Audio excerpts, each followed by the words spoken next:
boa noite. Bem-vindos à Confraria das Lagartixas aqui, que delícia. Estou muito curiosa para saber o que que vocês acharam do filme. A gente está aqui com o Triângulo da Tristeza. Eu sou Cláudia Belintani, sou mediadora e curadora da Confraria das Lagartixas. Bem-vindos todos vocês, estou muito feliz de estar com vocês.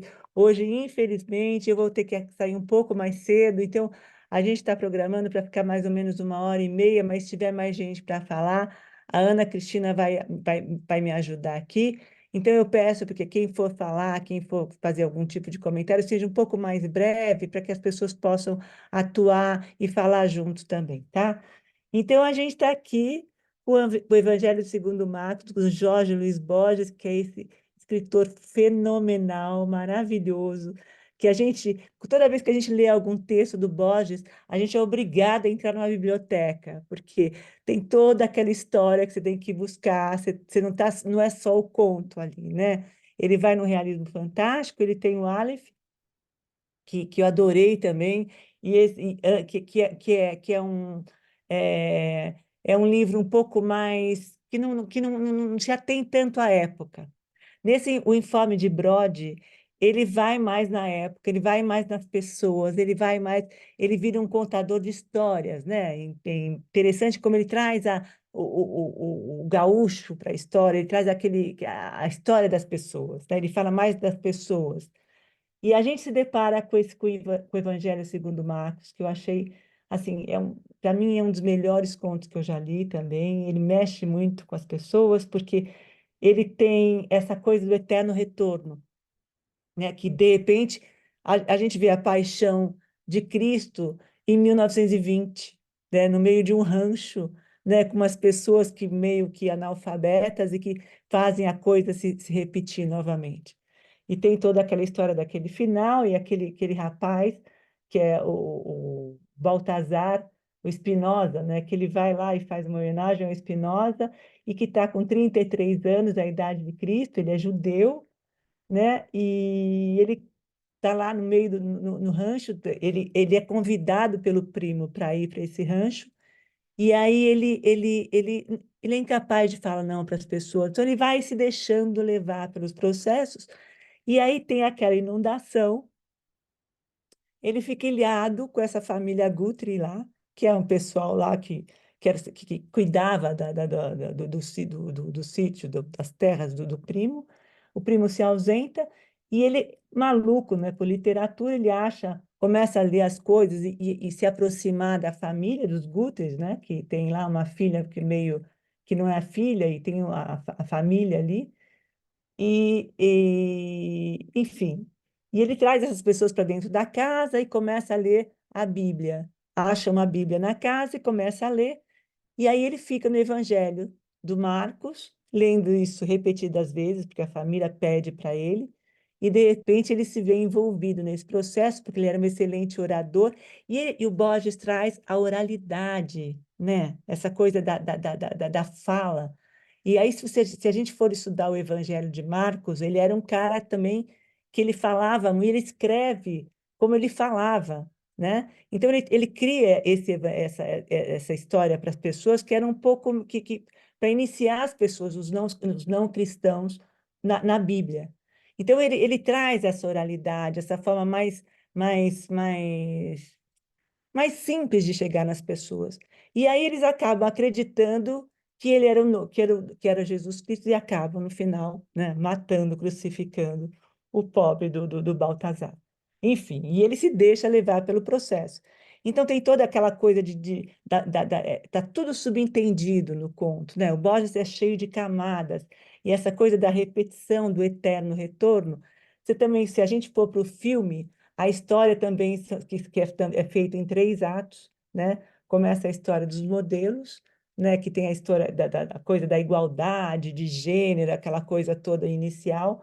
Depois tem o iate, que é aquela maluquice total, que são pessoas de nível altíssimo e que tem uma relação horrorosa todo mundo numa bolha, né? Não tem falta humanidade ali. É uma sociedade completamente fora do contexto. E aí tem as camadas também, que tem a parte de cima e a parte de baixo do iate, que são as pessoas que trabalham no iate, que não têm acesso, quer dizer, ficam por trás da história, limpando a sujeira dos milionários, né? E tem aquele diálogo ali entre o capitão do navio e o russo capitalista, que é fenomenal, e o filme é todo escatológico, porque o Ruben, ele traz isso, ele é sueco, tem 49 anos, é menino ainda, mas ele traz essa coisa que deixa a gente incomodada, né? E aí tem a história da ilha, que também a história vira. Então, de novo, a história, quem estava em cima fica embaixo, e a coisa vai, né, dessa forma. E quem estava embaixo, que a gente de repente acha que que a Abigail vai, uma pessoa boazinha, uma pessoa do bem, não, ela imediatamente quando ela se vê, que ela percebe que ela tem o poder nas mãos, ela ela fica exatamente, ela começa a ser predadora também, como as outras pessoas, né? Então, aquele ciclo que não, quem tem o poder, né? A coisa não se desfaz, o ciclo se repete continuamente, e tem a história também dela ali, tem a história do burrico, que é morto ali na ilha, né? Todas aquelas pessoas que ficam, né? Ele pega um de cada dos sobreviventes, é muito bacana essa história também. E a Abigail vai lá, caça, né? Aliás, pesca, pega o povo, né? Alimenta todo mundo e começa a dividir o pão da forma que ela entende que tem que dividir o pão. Então tem toda uma história relacionada e essa coisa do eterno retorno e o final, né?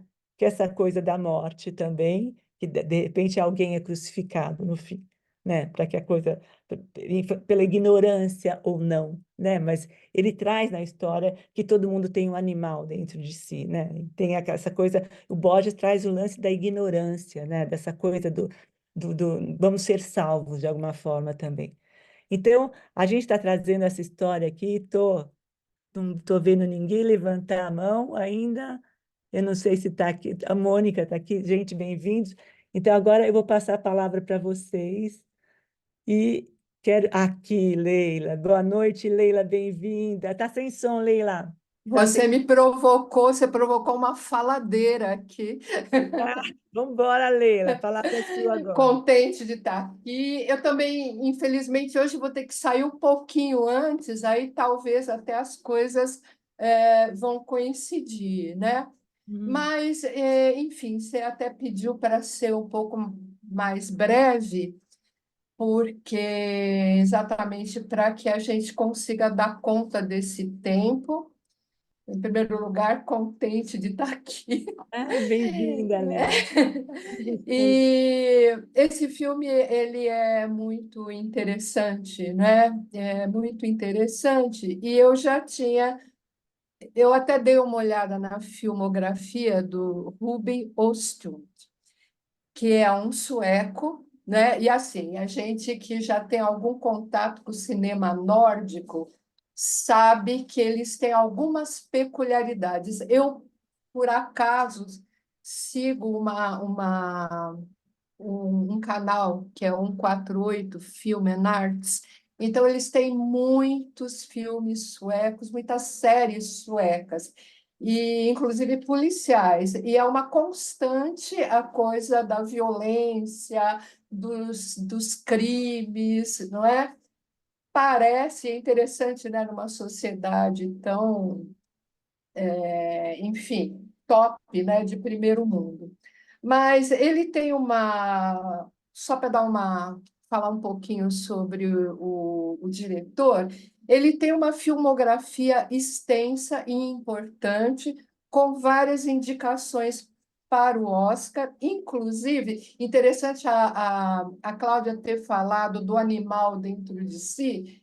Eu não sei se algum de vocês assistiram o Square, que é um filme de 2017. Ele entrou aqui em 2018 e assim ele entrou a mania aqui de mudar título, né, do filme, como a arte da discórdia. É um filme estranhíssimo, não é? E ele também foca a contemporaneidade e determinados estereótipos. Enfim, é uma empresa que, na verdade, chama. que não está funcionando e chama, né, uma outra especialista em marketing, e aí tem, é, durante um evento, coisas absurdas. Inclusive, aparece esse elemento. Eu não vou dar spoiler, porque seria muito legal que vocês conseguirem ver. Parece que tem para baixar, né? Chama Square, e em português ele está como a arte da discórdia, pesadíssimo, e assim ele não tem tanto essa característica humorística como tem o triângulo da tristeza. E eu eu gostei muito quando eu assisti os indicados ao Oscar, né? Eu tinha expectativa de que ele ganhasse mais prêmio. Ele não ganhou, e quem estourou, né? Foi Tudo em Todo Lugar ao mesmo tempo, que também é um filme estranho, né? E também com humor exótico e que mexe com a questão do metaverso, levou tudo e tinha filmes muito interessantes, A Baleia e tal e coisa. Mas especificamente o Triângulo da Tristeza, para mim, aborda a questão de classe, que é algo que interessa a este diretor, me parece, embora eu não conheça outros filmes, mas eu acho que é algo sempre presente para ele, né? Então, assim, para contar um pouquinho como eu vejo, me parece que quem tenta o ingresso, né, no mundo sofisticado, no mundo dos ricos, são exatamente os modelos, né, que de algum modo se expõem, né, para obter fama, oportunidades, dinheiro, e tem algumas coisas que são bem humorísticas, né, como aquela apresentação no início, onde aquele apresentador fala: Bom, vocês vão fazer uma propaganda agora para H&D, baratinha, eles rindo, para Balenciaga, cara feia, né? De novo, né? Baratinho, H&D. E à medida, e também como eles são escolhidos. Eles, na verdade, são escolhidos como objetos, né? Essa história. E o Cal é um rapaz lindo, né? Mas ele é tratado ali como se ele fosse, sei lá, é um pedaço de carne, né? Não. Será que ele passou do Botox? Acho que precisa de um Botox ali, porque olha só, né? Ele tem essa cara, esse triângulo da tristeza marca muito. Enfim, ele não serve naquela seleção. E já a namorada, a Yaya, ela parece que ela já está indo muito bem, né? Ela está bem cotada nesse mercado e ela atua eficientemente como influencer, né? E ela consegue, o que que ela ganha com isso por enquanto, né? Algum reconhecimento e ganha algumas coisas de graça, como é exatamente esse ingresso para participar desse iate aí, né, dessa excursão aí, né, esse cruzeiro nesse iate onde só tem milionário, que são, quer dizer, entre os milionários está tudo certo entre eles, né? Não tem novidade, eles se reconhecem, eles trocam informações sobre suas atividades, né? E realmente eles são abjetos à medida que eles se colocam a respeito da vida deles sem qualquer, né, sem qualquer escrúpulo, sem qualquer pudor, né? Por exemplo, tem um cara e o Cal está interessado em pergunta para um senhor lá, então, qual é a sua atividade? Não sei o quê. Não, minha atividade é manter a paz no mundo, né? Produzir determinadas coisas que ajudam a manter a paz. Quer dizer, qual é? É granada, né? E produz granada. Então, quer dizer, jogando granada, vai matando todo mundo e, claro, ele vai pacificando, né, no entendimento dele.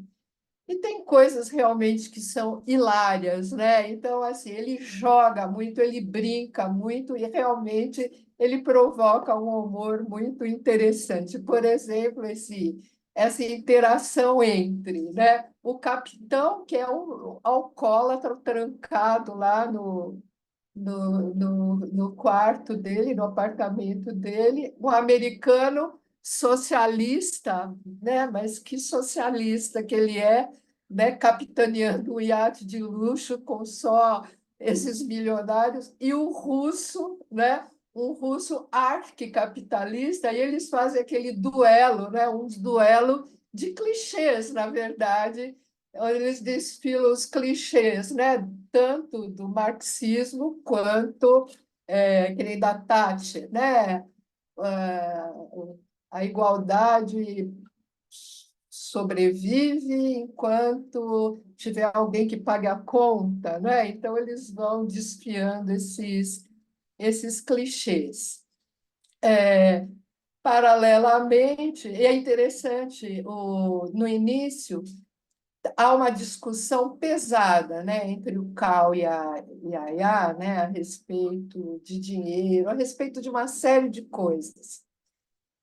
E a impressão que dá é que ele ainda está muito desconfortável nesse papel. Ela não tem conflito, tanto que ela declara claramente, quer dizer, o meu interesse é ser esposa vitrine para algum milionário, quer dizer, isso para mim está tudo certo.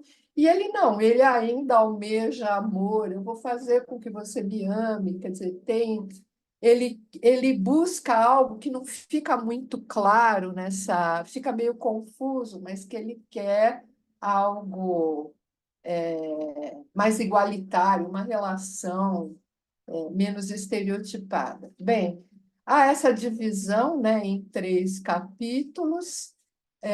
Realmente nota-se, né, o clã dos milionários, até os milionários podem se dar o luxo até de brincar, né? Querer que os funcionários participem, né? Da jacuzzi, como aquela milionária, ou que participem lá do tobogã, e eles, o que eles falam é lei.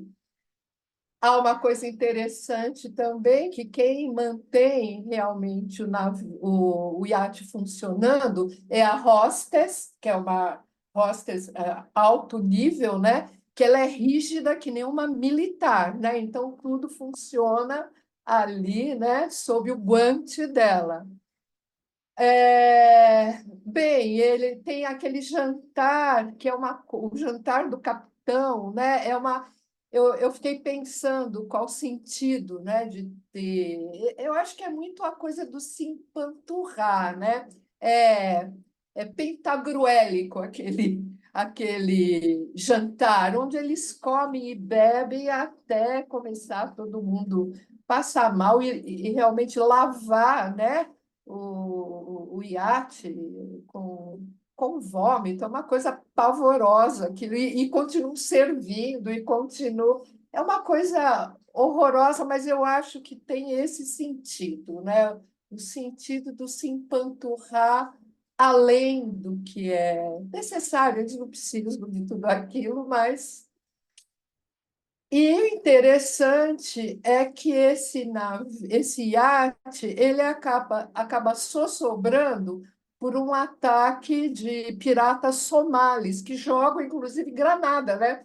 Ué, a granada era para pacificar, parece que não serviu para isso, e aí esse iate afunda e eles vão parar aí nessa ilha, entre aspas, ilha deserta, né?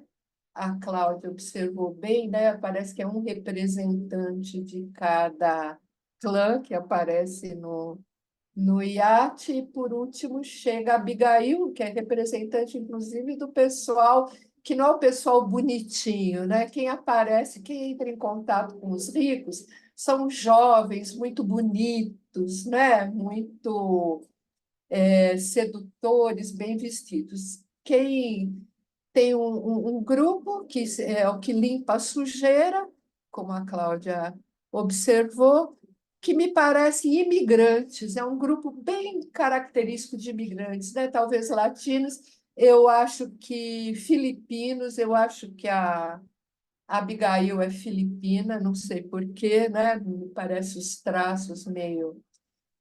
Bem, e, enfim, eles começam a viver nessa ilha, e aí uma característica sobre a liderança é que o líder não é um líder nato e um líder não é um líder em qualquer lugar. Um líder, ele só vai ser um líder se ele atende às necessidades, né, de um determinado grupo. Então, o líder tem a ver com uma série de circunstâncias, e nessas circunstâncias ela se torna líder, a Abigail. Ela sabe pescar, ela é capaz de prover, né, as necessidades do grupo, ela leva aquele módulo, né, onde tem.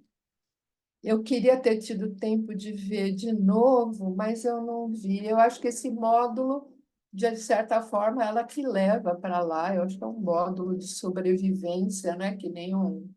É uma baleeira É aquilo. uma baleira, né? Bom, e Isso. ali tem pretzels, tem comida, tem água limpa, não é? Então ela sabe fazer fogo, ela pesca e ela sabe se fazer obedecer. E ela acaba coordenando, dá uma estabilidade ao grupo, e a única coisa que ela pede de volta é que o Cal faça companhia, né? Fique como um companheiro sexual para ela lá, né? Nessa baleira. E o que desperta muito os ciúmes da Yaya, né? Porque achava que ele fosse sempre submisso e secundário a ela, e ele ganha também um status ali, né? Tem algumas cenas que são também chocantes, quer dizer, o russo, quando aquela milionária está morta, chega, né, boiando, ele chora, mas ele tira todas as joias, né, ele guarda todas as joias com ele, e a morte da jumentinha, né, é uma coisa também muito é, muito dramática, né? Eu fiquei pensando com meus botões que desnecessária, porque eles estavam sendo alimentados, tinha peixe, tinha um monte de coisa ainda, né? E fiquei pensando se aquilo não foi excessivo, né, do ponto de vista ali, né? Eles não precisavam matar, enfim. Mas quando a Yaya acha, né, aí tem eu acho que tem uma coisa que é interessantíssima. Eles não estão ilhados, né? Eles acham que estão, né? E, enfim, a Yaya acha esse elevador. Eles, na verdade, estão numa praia onde tem um resort. É engraçadíssimo que passa aquele vendedor, né, de bugiganga, como a gente vê em qualquer praia, né? Só que a única pessoa que vê é aquela que tem o AVC.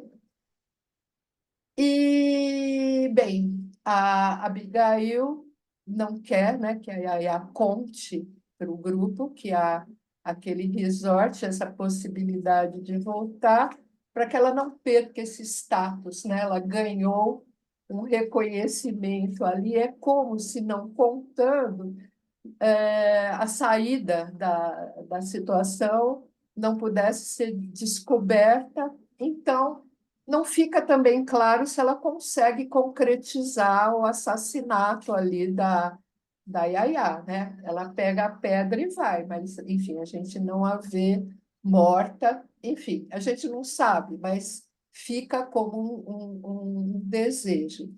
Mas a minha conclusão é a seguinte: é, é assim, não há mudanças. Eu não sei se alguma de vocês leu O Senhor das Moscas, me lembrou muito O Senhor das Moscas, né? Quer dizer, uma ilha onde a configuração, né, das interações muda, as relações de poder, as relações sociais, até os símbolos, né? Tem a concha, era para falar. é, Porque mudou o panorama. Mas a ideia que me passa é que não é possível escapar dessa condição de classe, ou seja, daquela condição de classe, ainda que se esteja temporariamente, né, num outro lugar e seja necessário outras o ensaio de outras relações, né? Então, eles acabaram não olhando à volta, mas eles estavam no mesmo lugar, né? Provavelmente um resort de luxo com milionários, com as mesmas pessoas. E, e a crítica, né, também, que eu acho que ele faz, o diretor, é ao capitalismo, né? E que, pelo menos nesse trabalho, ele não coloca uma alternativa plausível, né? Veja, o socialismo que se colocava, né, há um tempo como uma alternativa, o comunismo, né, ele também só sobrou, né, e ficou, e tudo se transformou, né, num capitalismo voraz, né, e que com os efeitos que a gente vê. Não quer dizer que algum laço de solidariedade possa ser possível entre pessoas entre seres humanos, né? Não vamos nem falar pessoas, durante a adversidade. Mas eu diria que o que ele afirma com esse trabalho é que isso não perdura muito além da possibilidade e a ameaça à própria sobrevivência, como é o caso da Abigail, né? É,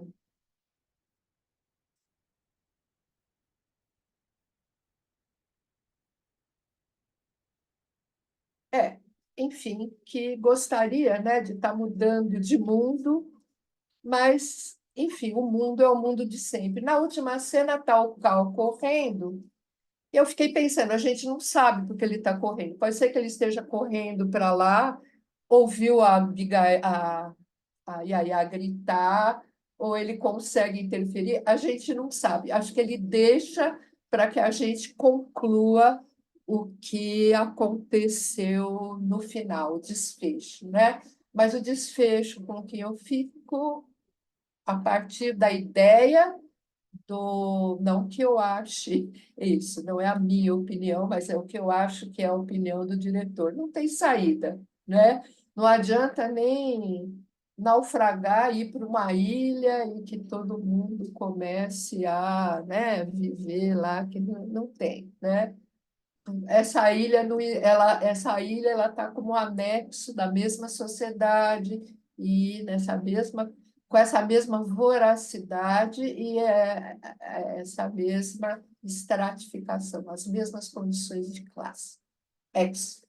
Já o conto é maravilhoso, mas assim, eu não vou comentar.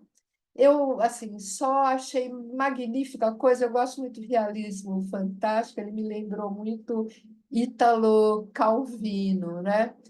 E achei também, só para dizer uma coisa muito pequena, não quero gastar tempo dizendo, mas assim, eu acho que as coisas acontecem também na medida em que há esse isolamento, né, que vai propiciando também, né, um período, durante um período, esses episódios, né, de um novo. A Cláudia fala de uma repetição, né? Não sei dizer, de uma repetição, ou sei lá, de um ensaio, de uma nova estratégia de relação, né? Mais ou menos por aí. É isso. Leila, obrigada, obrigada pela presença, obrigada pela fala, muito bom te ouvir.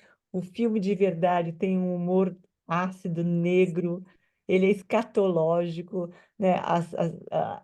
Tá muito bem definida as classes ali, essa coisa de é uma classe alta que não tem nada dentro, você pode espremer ali, só sai exatamente o que o russo vende, né? E o cal, na verdade, ele é usado o tempo todo. Ele não tem, ele vira concubina da Abigail. Ele vira a mulherzinha da Abigail. E ele briga com a história da grana, ele briga com a história da igualdade, mas na verdade o tempo ele está vendo que a carreira dele está acabando. Quando o cara fala para ele, nossa, mas essa foto é de não sei quando, não sei o quê, e ele acaba sendo aquilo que a Yaya fala para ele. Ele é, na verdade, ele é sustentado, porque quem leva ele para a viagem é a Yaya. Ele, ele, Ele é meio um assistente também, né? ele não Ele tira entende aquilo. foto, ele faz isso, pois é, É naquele. mais uma coisa extremamente vazia.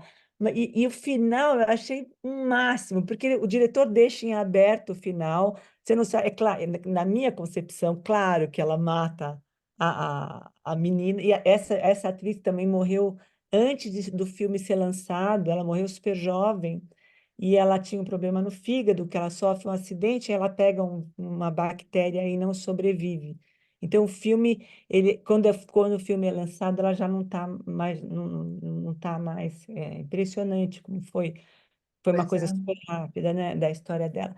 Mas, enfim, é muito bacana aquela cena do sim. final, que ele sai correndo, você não sabe o porquê que ele está correndo. É, Se elas morreram, se ele se liberta, se ele, enfim, se ele descobre que existe outra coisa. Então, o diretor deixa o público, né, opinar nesse sentido.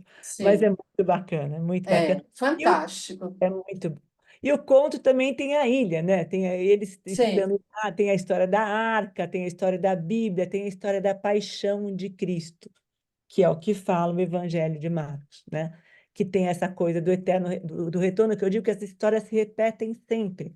Por mais que a classe A, que se cria uma nova sociedade ali, quando todos eles estão na ilha, mas a história se repete, né? Daquele quem tem o é, poder nas mãos é que quem dá as cartas, e aí que vira predador também, né? mas assim, o que eu senti falta, até para poder comentar mais o conto, e é o que eu vou fazer, né? Eu tenho amigas argentinas, porque tem muitas referências que eu senti que me fizeram falta nesse início.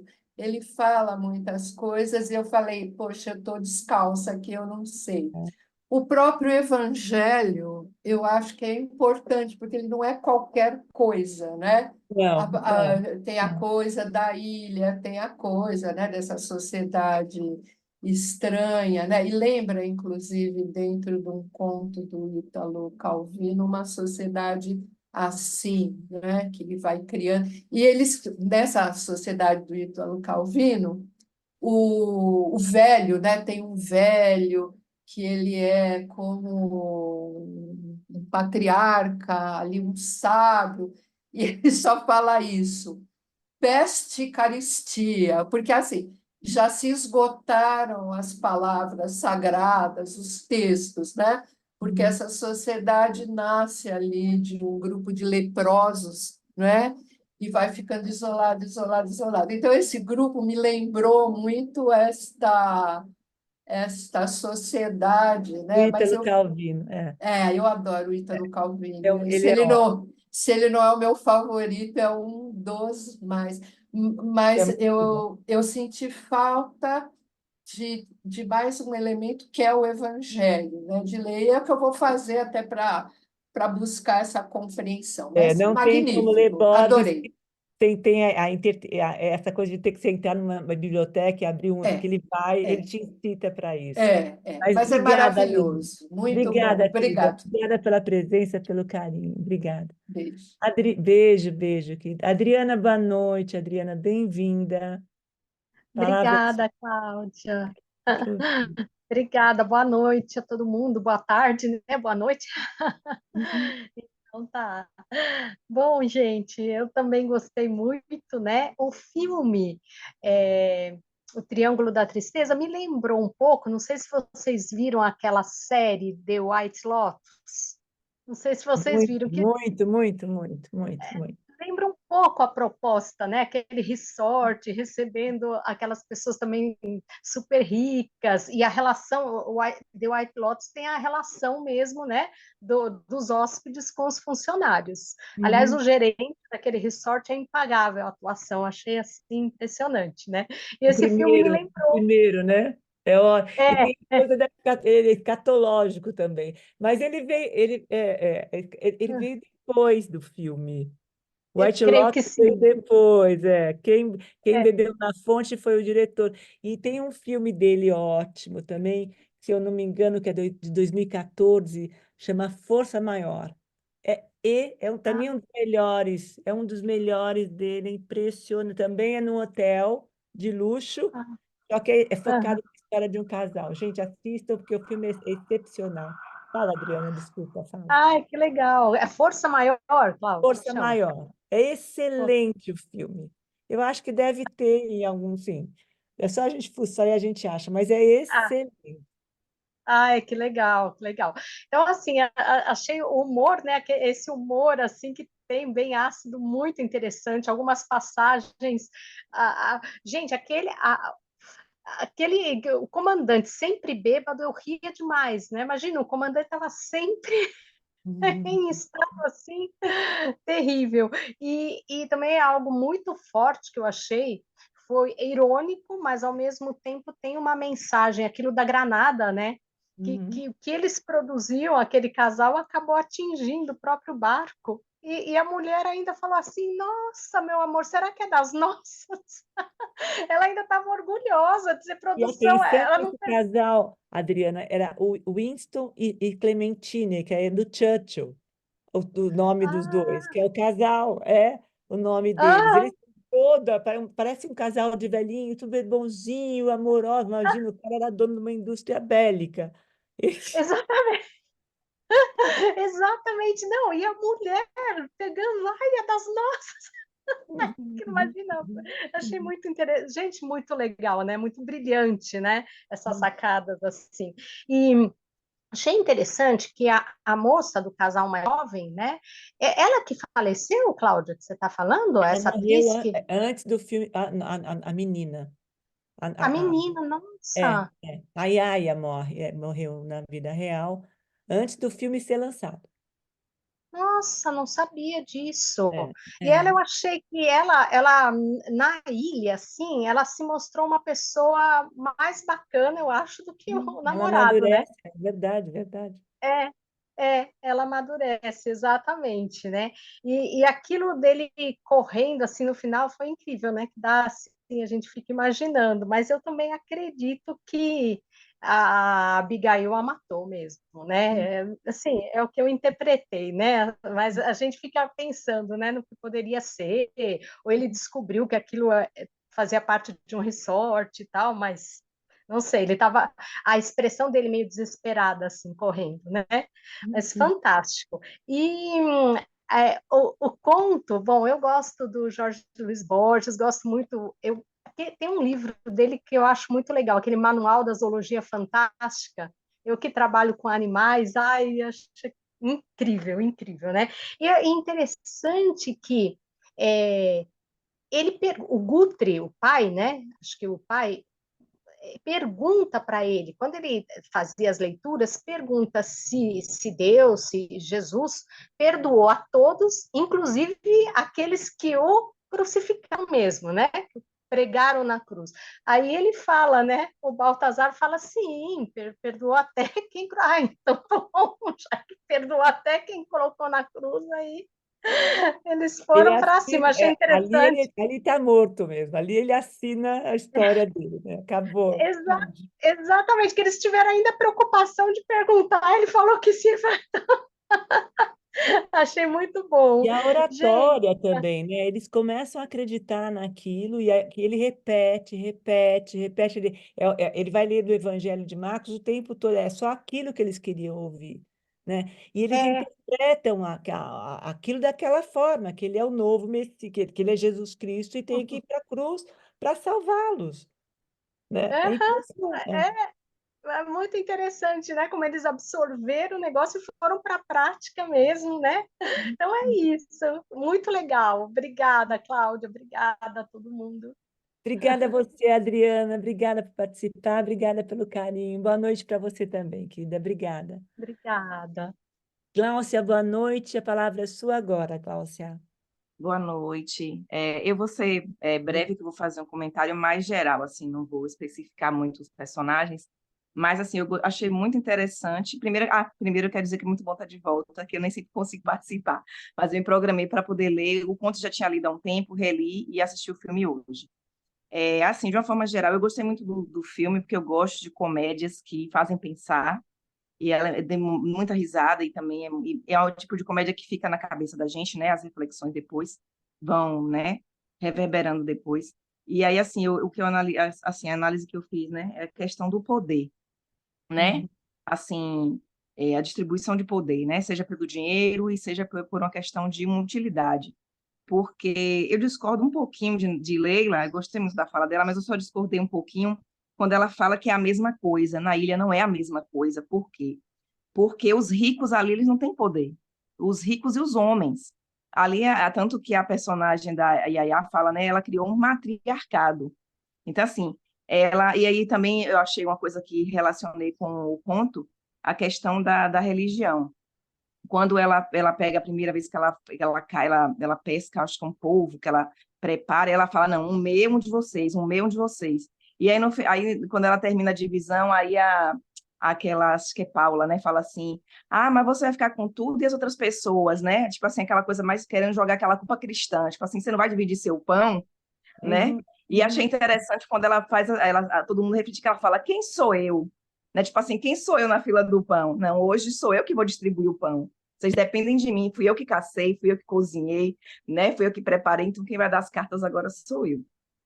Outra coisa, a granada, achei muito simbólica a granada, quem pega a granada foi justamente o casal, né? Porque eu acho interessante quando eles falam na conversa com aquele casal jovem, que eles sobreviveram financeiramente quando houve um problema na indústria bélica, né? E aí fiquei pensando que eles não refletem o impacto do negócio deles, né? Porque eles não pensaram nas vidas que foram perdidas por causa do negócio deles. Outra coisa da caçada, eu achei que a caçada não foi aquela caçada daquele burro, não foi por uma necessidade, não. Foi uma necessidade mesmo de afirmação dos machos alfas que estavam, né, ali submissos a uma mulher. Então não foi Boa. porque ninguém precisava, não sei nem se eles comeram, depois que eu nem vi, não percebi se eles Comeram, comeram, comeram, né? comeram. Mas eu achei que foi mais essa questão da afirmação dos machos que estavam ali, né? Tanto que eles se abraçam, os homens se abraçam quando ele consegue matar o burro, né? E deixa eu ver outra coisa. São as mulheres que estão no comando, Acho que né, Cláudia? basicamente era isso As mesmo. mulheres estavam no Tem muita coisa, comando, mas em resumo é isso aí, viu? mas as mulheres Obrigada. estavam no comando, né, Glaucio? É bem, bem colocado isso, bacana isso. Elas estavam Não no estou te comando. ouvindo. Peraí. Vê agora, Gláucia. Tá me ouvindo? Você tirou teu som, Gláucia. Você tirou o som, Gláucia. Bom, enfim. Gláucia? Bom, enfim, as mulheres estavam no comando. Para mim, também achei que foi uma autoafirmação. E aquele cara também, ele era um novo rico também, né? Que tem a história do Rolex, eu posso tudo, né? E ele não conseguia se relacionar com as mulheres também. E quando eles chegam na ilha, as mulheres é que comandam toda a história.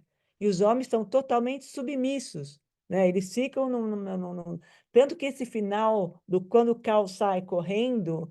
É como se ele tivesse também adquirido uma nova forma ali. Não sei, aquela sensação de que ele se liberta de alguma coisa ou que ele descobre algo também, né? Porque o tempo todo ele vira uma concubina ali, tanto da menina quanto da Abigail, né? Que ela quer manter aquilo, né? Ela quer ficar naquele gozo eterno, né? Muito bom. Obrigada, Gláucia. Obrigada pela participação. Agora, Ana Cristina, eu estou te esperando porque o filme é pura música. Aquele final, quando acaba, quando até com aquela pedra na mão, a gente ouve o barulho da pedra através da música, e aí pumba, o filme acaba, né? Muda a cena. Assim, e é todo permeado com a música. Então, eu estava curiosíssima para te ouvir, Ana. Bom, olá todo mundo, Boa olá, noite, bem-vinda. boa noite, bom dia, onde estiverem. Bom dia, boa tarde, boa noite. Sempre, Cláudia, é uma alegria estar aqui, os confrades, colegas também, todas e todos.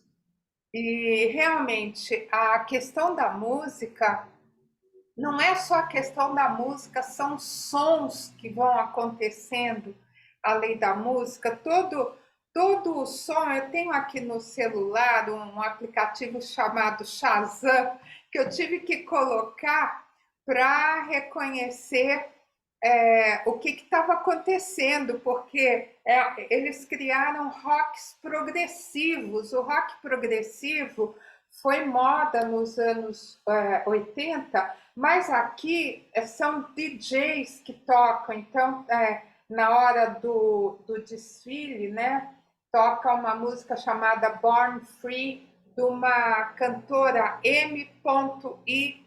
que me lembrou um dos cantores do Black Eyed Peas, que também tem sigla. Então chama Born Free. É bem interessante, nascer livre, né?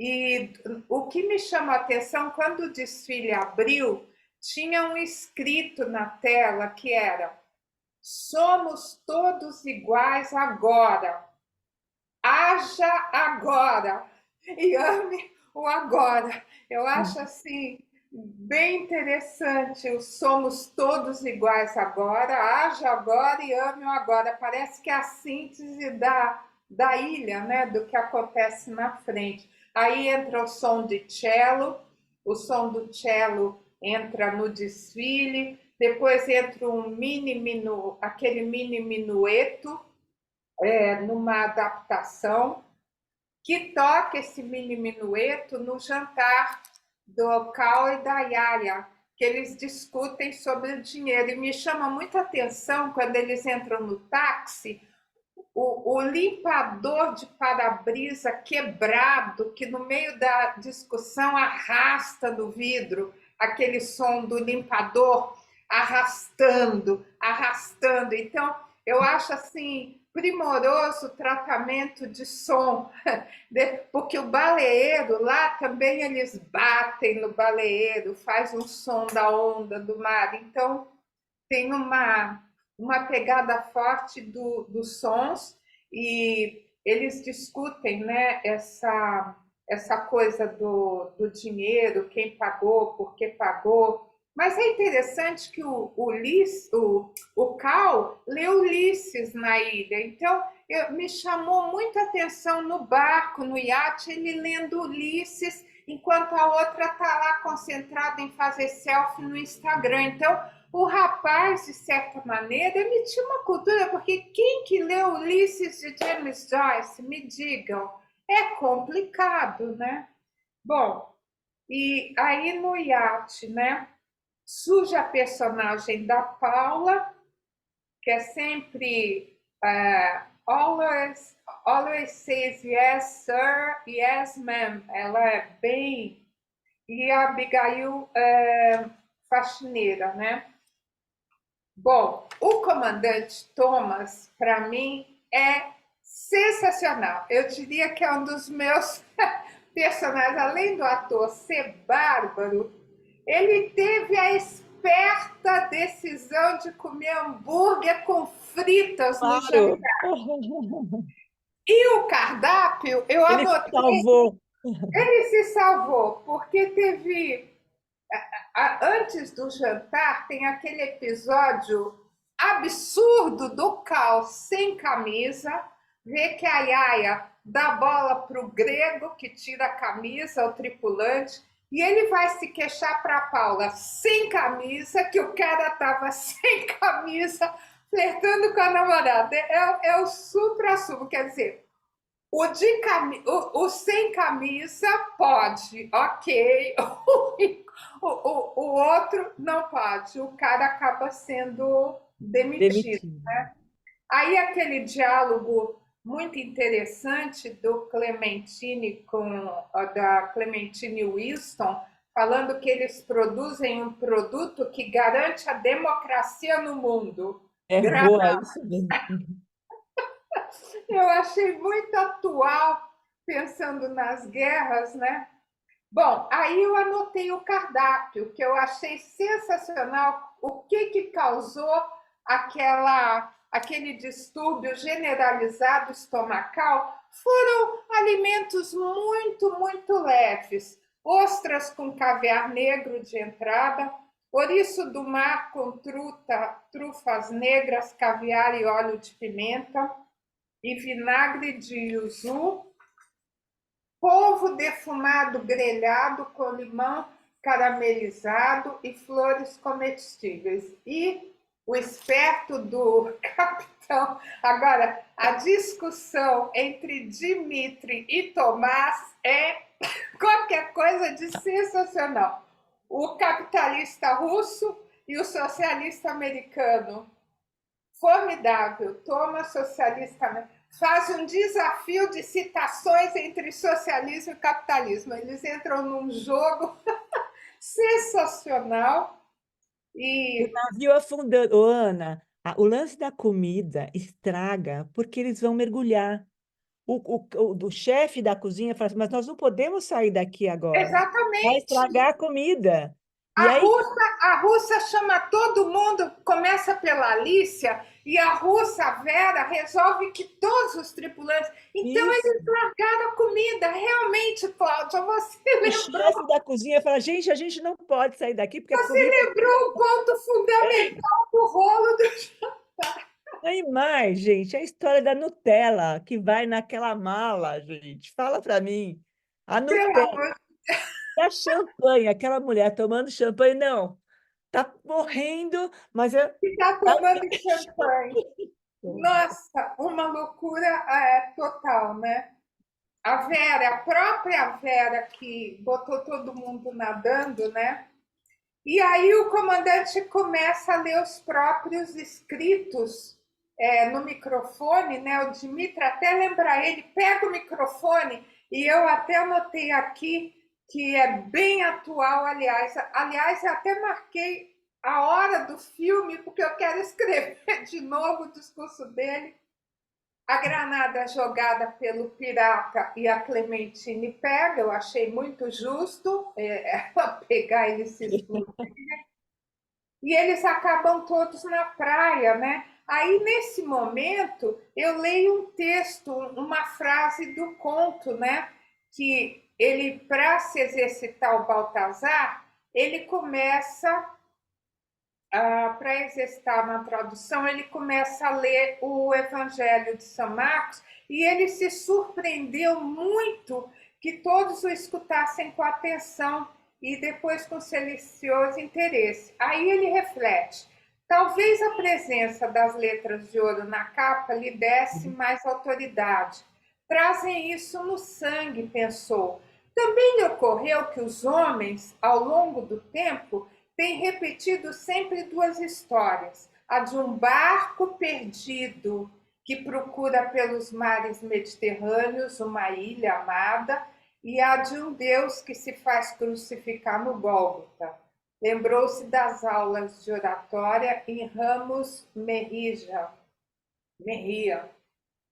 e ficava de pé para pregar as parábolas. Então, eu achei interessante essa conotação dele lembrar que os homens procuram uma ilha, e ele também está no discurso como eles estão aqui no discurso prévio, antes de tudo, naufragar, né? E lógico que eu fui procurar o que queria dizer Idervolken. Idervolken significa a Therese, coitadinha. Idervolken, tudo significa nas As nuvens. nuvens. O marido dela traduz lá para o Cal, né? Agora, muito interessante, muito pitoresca a DR, a discussão da relação que o Cal tem com a Abigail, porque ela resolve discutir a relação, vamos aparecer em público, ele quer dar a mão, quer dar beijo. Eu falei, é muito surrealista essa DR do Cal e da Abigail lá discutindo, não, vamos mostrar a todos, precisamos, poxa, e ela em dúvida, enfim. E eu acho que a correria do final do Cal é que justamente ele estava indo atrás da Yaya e ele presencia a Abigail tacar aquela pedra e sai desesperado, porque o ar dele é de desespero correndo. Eu acho que ele sai desesperado sem saber o que fazer, porque ele é o cara que não sabe o que fazer desde o início, né?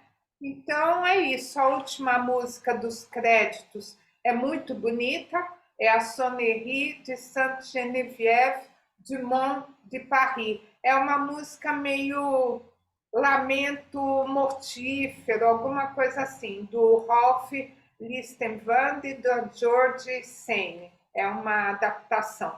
Tudo envolve muito rock progressivo, muito DJ que adaptou músicas, e eu achei muito oportuno os sons também, os diversos sons que acontecem, né?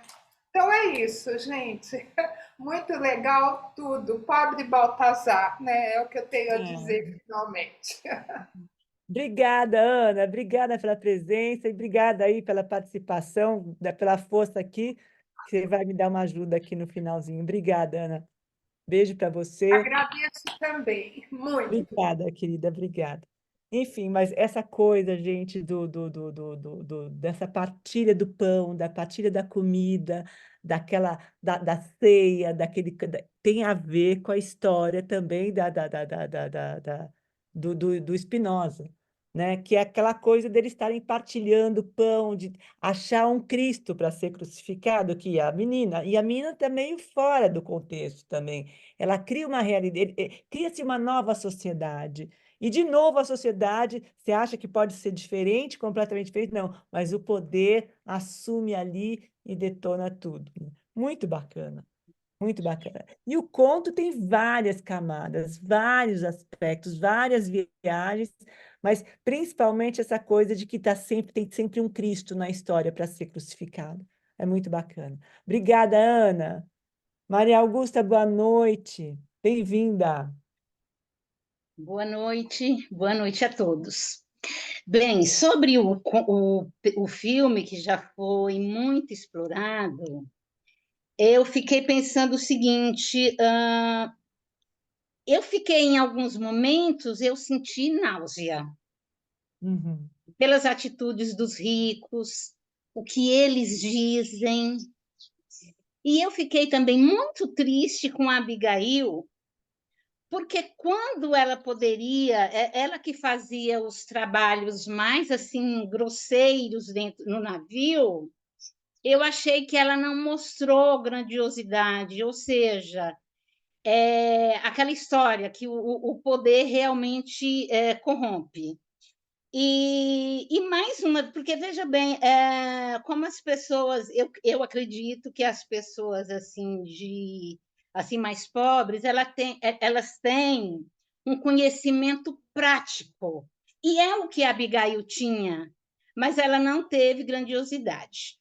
Quanto ao final do filme, eu entendi, é lógico, o diretor deixa em aberto, mas eu pensei o seguinte, que o Cal, num momento assim de lucidez, né? Num momento de lucidez, eu acredito que ele pensou que a Abigail poderia tentar fazer alguma maldade com a Yaya.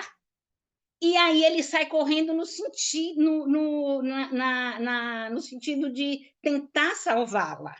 Mas fica realmente aberto isso. Agora, quanto ao conto, quando eu li, eu pensei, o Borges, ele vai conversar muito com o Evangelho de São Marcos. Mas o que eu pensei primeiro, que eu até fiz aqui algumas anotações, foi o seguinte: eu quero já deixar claro que tudo que eu vou dizer aqui não tem nada a ver com nem religião e nem com fé. Mas eu entendi o seguinte: eu fiquei refletindo sobre os textos bíblicos mas é por motivos literários, né? Considerando que há de tudo na Bíblia, ou seja, nós temos as parábolas, nós temos os provérbios, nós temos lirismos, nós temos metáforas, e também muitas histórias, né? Aquelas narrativas longas, por exemplo, Adão e Eva, Caim e Abel, o próprio Moisés, enfim. E eu fiquei pensando também como os grandes escritores bebem nas fontes dos textos bíblicos, né? Que e a gente sabe, é uma fonte inesgotável. Então, eles são, os escritores trabalham muito com isso. Para citar alguns exemplos, a gente tem, por exemplo, Saramago, o Evangelho segundo Jesus Cristo. Nós temos um conto do João Guimarães Rosa, que chama-se São Marcos. É um conto belíssimo. E nós temos, por exemplo, o Kafka escreveu um livro que chama Parábolas e Paradoxos, se não me engano, é esse o título. A Clarice Lispector, que ela faz muitas citações bíblias, e no encontro anterior eu estava presente, eu sempre estou, mas eu não quis falar, porque foi tão interessante que eu nem quis levantar a mão, eu preferi ficar ouvindo. Mas eu queria só comentar, a Clarice também, ela sempre está trabalhando com a Bíblia, e o conto que faz parte do livro A Via Crucis do Corpo é muito interessante porque nesse livro tem um conto que chama Via Crucis. E a própria Clarice, e eu me lembrei de um livro que eu li há bastante tempo, que é baseado numa frase da própria Clarice, que ela diz o seguinte: eu que escrevia com as entranhas, hoje escrevo com a ponta dos dedos.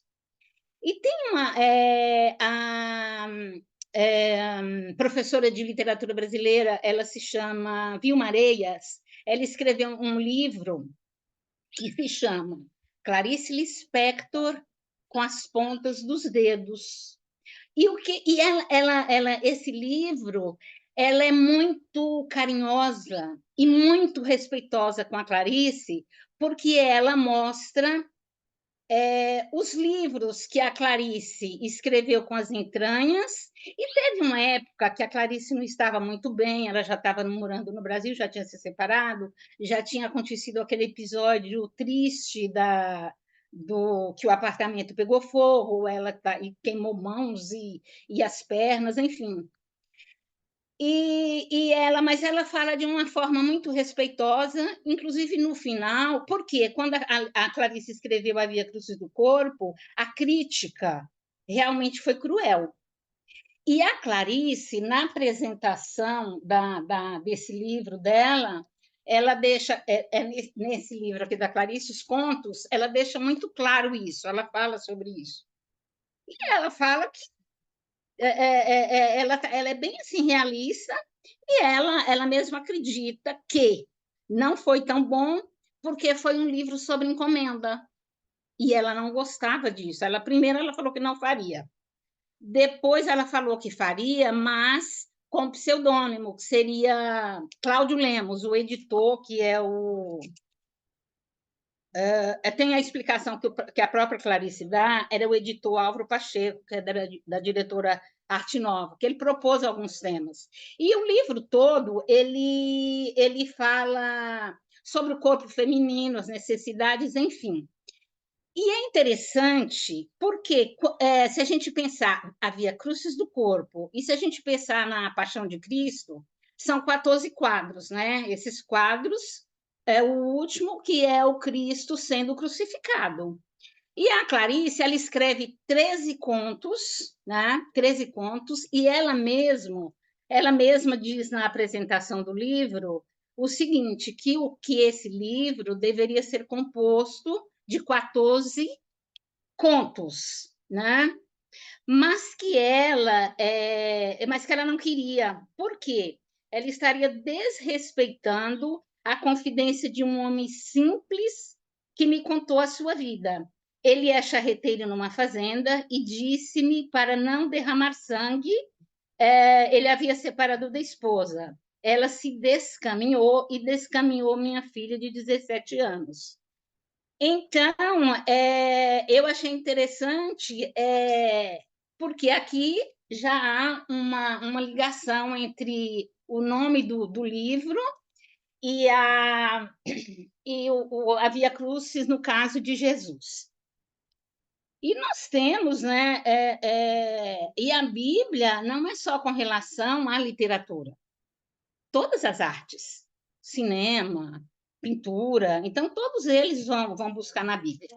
E você, Cláudia, você falou sobre como o Borges, eu vou falar Borges, ele sempre estava citando a biblioteca. Daí eu tenho um livro tem um ensaio autobiográfico do Borges, que é de 1970, que ele escreveu, abre aspas, se tivesse que apontar um fato capital de minha vida, diria a biblioteca do meu pai. Na realidade, acredito nunca ter saído daquela biblioteca. E eu creio que não é à toa quando Humberto Eco, no livro, no filme também, no livro, O Nome da Rosa, ele coloca um personagem que é cego, ele é o guardião da biblioteca, lá do mosteiro, né? E que eu acho que é uma homenagem, chama Jorge de Burgos, né? Se não me, Jorge de Burgos. Eu acho que é uma homenagem ao escritor.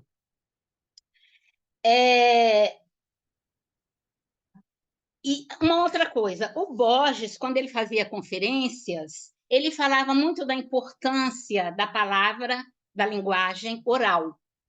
E o que nós temos no conto? Nós, leitores, a gente está ali lendo a escrita, a escrita, a linguagem escrita, para nós. Mas para aquela família que eles eram rústicos, analfabetos, o que eles estavam ouvindo era a linguagem oral. E quando eu analiso o conto, eu tenho uma mania, sei lá, de ver a forma, né, do como o escritor conta a história. E a gente percebe que o narrador ele vai dar umas dicas para a gente. A gente sabe que, primeiro, o nome do Baltazar. Baltazar é um dos reis que foram visitar Cristo, que o Baltazar levou a mirra, né, para Cristo. Spinoza, eu não consegui fazer a ligação, eu sei quem é, mas o filósofo Spinoza, mas eu não consegui ligar com o conto. Spinoza é um filósofo que diz que tudo deriva de Deus e Deus apoia todas as ações. Ele é uma filosofia baseada nisso. Ah, obrigada. E Desculpe aí o narrador... interromper. Não, foi bom, foi ótimo. Então, o narrador ele vai dando umas dicas. Por quê? Primeiro, ele dá as características do Baltazar. Ele era médico, ele tinha 33 anos, que nós não podemos esquecer que foi a idade de quando Cristo foi crucificado. Depois ele dá uma dica também que ele deixa a barba crescer. Ou seja, eu acho que quando ele deixa a barba crescer, ele fica mais parecido fisicamente com Cristo. Uma outra coisa que acho que, se não me engano, foi a Cláudia já falou também, é que ele tinha o poder da palavra, né? Fala que ele tinha essa coisa da oratória. E é interessante também que o narrador fala assim, quando ele vai ler, ele fica como? Ele fica de pé. Agora, veja bem, ele fica de pé, ele ali é a linguagem oral, e ele tinha ele tinha grande poder de argumentação. E a família que está ouvindo parece não, eles gostam, tanto é que a história é repetida. E sobre São Marcos, pelo que eu consegui ler até agora, que eu achei muito interessante, para poder entender melhor o texto, na realidade,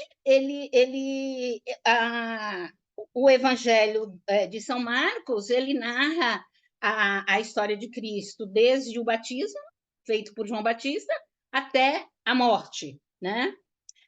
E uma outra coisa também que chama atenção também, que é uma coisa bem típica do Borges, que como ele tinha essa ligação com a biblioteca, é também interessante porque nós temos um personagem que é leitor. O personagem, ele gosta de ler, e o que ele descobre naquela casa que não tinha muita coisa para ler, mas ele descobre o quê? A Bíblia, né? Ele descobre a Bíblia. Deixe-me ver mais o que eu poderia falar. Outra coisa. Quando o carneirinho, não é um carneirinho da moça lá, da filha do Guthrie, eles tentam colocar teia de aranha para salvar o animalzinho. O Baltazar vai lá e dá um remédio mesmo, umas pastilhas. E ela melhora. Eles ficam muito agradecidos. Eu entendo que, nesse momento, a conversa com o Evangelho de São Mateus, porque Cristo, o que ele fazia? O Cristo curava. Então, eu acho que essa família entendeu também como uma cura, né? Ele Milagre, deu um né? remédio e É curou. um milagre, né, Maria Augusta? É um milagre, É. exatamente, um milagre. E tudo isso vai fazendo como se a figura do Baltazar vai se aproximando da figura de Cristo. Uhum. E eu Mas achei muito interessante, pelo menos eu não percebi, ao longo do texto, que ia ter aquele desfecho. Eu acho que eu fiquei tão surpresa que nem o Baltazar. Porque eles inventaram falaram que com a chuva deu um problema no telhado, alguma coisa assim. E o Baltazar, ele acreditou. Então, quando ele percebe que ele ia ser crucificado, eu também não tinha, realmente, com todas as dicas que foram sendo dadas ao longo do texto, eu realmente eu não pensei. Então, realmente foi o elemento surpresa. E é gente, tão vou bom. pedir, por favor, olha, Maria, Manel, o tempo também, por Ah, causa do tempo, Maria Augusta. ah, Desculpa. Desculpa. ok. Não, mas seria isso. Então, eu gostei muito, muito do conto. E eu creio, e veja bem, só para finalizar, é, um Cristo, eu vi novamente a morte de Cristo acontecendo nos Pampas, né? No ano de 1928, se não falha a memória. E isso acontece todos os dias, é só a gente observar. É isso, obrigada. Obrigada, Maria Augusta, obrigada. Muito bacana a tua observação do conto, teu estudo, tua profundidade no Borges. O Borges é isso mesmo, ele incita a gente a ir atrás dos processos. Muito bacana. E o final também, como diz a Terezinha, foi a Terezinha que falou aqui no bate-papo? Foi. Que está em aberto, né? Você não sabe se ele morre de verdade, né? A Yaya e o Spinoza. Você não sabe o que acontece depois, de repente, ele pode ser. Opa! Né? Muito bom, Terezinha. Obrigada. Obrigada, Maria Augusta. Obrigada. Chico, boa noite, Chico. Bem-vindo. Boa noite. Está me ouvindo, né? Estou te ouvindo. Tá, porque Bem-vindo. eu estou em outro espaço. Eu vou ser bem breve mesmo, até porque grande parte da minha proposta de escrever os textos, né, sobre o trabalho é exatamente para poder também aqui sintetizar bastante e não tomar muito tempo. Então, aí só colocando, eu vou ser bem breve mesmo, E o assunto que eu estou tratando, que vou falar agora, quem quiser conhecer melhor, em maior extensão e profundidade, está lá no Instagram, não, no Telegram, está no Telegram, e eu também acho que enviei para você no e-mail. Chama-se. Deu um branco aqui, estou preocupado com falar. Mas não. Cinema, movimento, narração, ou cinema narrativo. Bom, o que eu quero colocar agora, brevemente, é falar de uma dupla, cineasta e consciência. E aqui o seguinte, o que eu estou descobrindo na minha pesquisa, nos estudos, é que a nossa consciência ela não é uma só. A nossa consciência ela pulsa em várias graduações. E aí eu, baseado no Bergson e outros estudiosos, eu estou denominando a consciência mais bruta, elementar, que é a nossa, de consciência D. E a consciência mais elaborada, refinada, que é espiritual, consciência em si. Bom, então, isso só para iniciar a abordagem. Acontece o seguinte, o cineasta, quando ele faz um filme, ele vai nos tocar numa dessas dimensões da consciência. No caso do filme em questão, que é fantástico, muito bem feito, o cineasta é jovem, sem dúvida alguma, tem 1000 coisas ali acontecendo que podemos falar, sem dúvida. Mas o cinema dele, o filme, vai na linha da consciência de, e não a consciência em si, que é a consciência espiritual. E é claro que aí, como tudo tem uma exceção, a grande exceção, e aí eu amei, é o final. Mas aí o filme já está acabando, já acabou. Mas aquele final é exatamente quando o cineasta vai trabalhar, vai motivar, vai mobilizar essa consciência espiritual, que é a consciência em si. Basicamente é isso, tá? Muito obrigado e boa noite a todos. Obrigada, Chico. Obrigada. A gente está quem não está no Telegram, é só deixar o telefone ou mandar por e-mail que a gente ensina a entrar. É muito bacana. O Chico faz um estudo muito profundo sobre os filmes e posta lá para a gente poder discutir. Obrigada, Chico, pela presença, pelo carinho. Obrigadão. Maria Cristina, boa noite, Maria Cristina. A palavra é sua agora. Bem-vinda. Boa noite, Cláudia. Obrigada. Estão me escutando? Tá ótimo o som, pode falar. Tá bom. Ô, Cláudia, eu vou ser muito breve. O que eu gostaria de comentar, eu percebi, tanto no conto quanto no filme, essa questão de os sistemas políticos existentes. No conto, nós temos aqui que a mãe do Baltazar Spinoza, pelo que parece, era cristã, ela era católica, ela pede a ele para não deixar de rezar, né? E ele segue o restante da vida dele rezando. Bom, o pai já era um livre pensador, né? E o instruiu na doutrina de Herbert Spencer. Eu fui verificar, Herbert Spencer era um filósofo, biólogo, antropólogo, né, e liberal. Né? Passando para o filme, na cena entre o capitão e o russo, quando eles trocam aquelas frases todas muito interessantes, né, de presidentes, pessoas importantes, eles falam, de certa forma, eu pensei assim, o cineasta, o diretor, ele quis mostrar diferentes pontos de vista, né, sobre esses sistemas políticos, e ao mesmo tempo em que eles falam essas frases todas, ocorre que o navio está balançando, né? As pessoas estão passando mal e tem aquele show de vômito, né? Não só, né, Então, Maria Cristina? Não só vômito, né? Não só vômito, ali, tudo sim, ali. sim, tem tudo. Então, eu percebi aquilo como uma crítica muito, mas muito ácida, muito séria em relação a todos esses sistemas, né? Acho que, pelo menos, foi isso que eu entendi.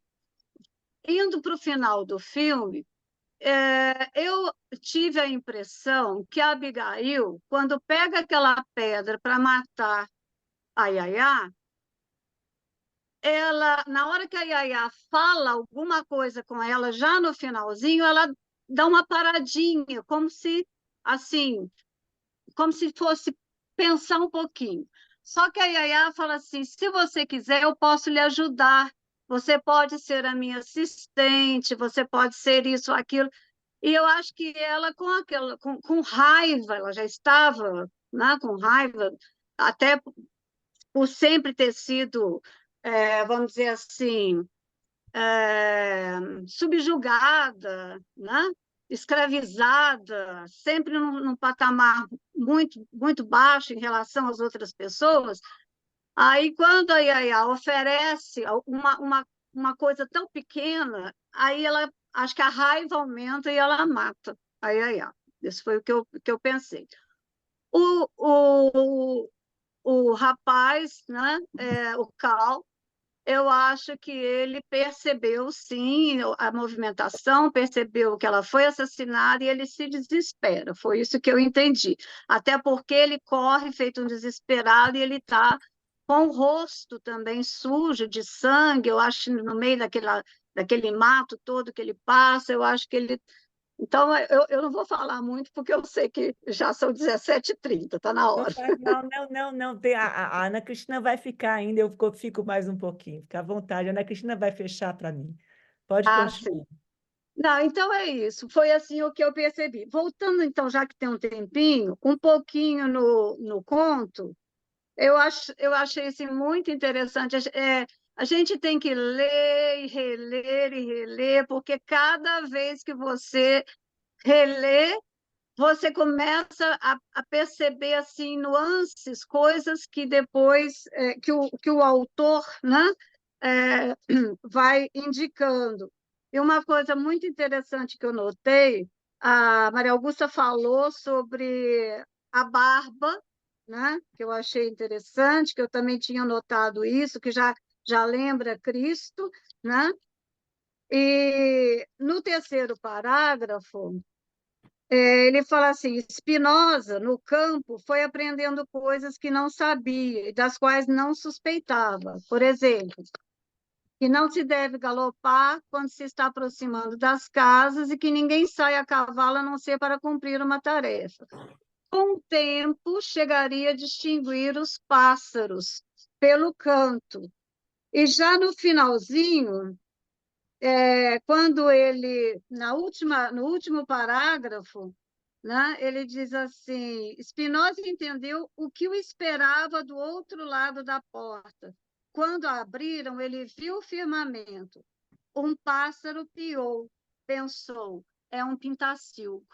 Ou seja, eu acho que ele já tinha consciência de que ele tinha aprendido com o tempo. Tá? Ah, e outra coisa, para fechar agora,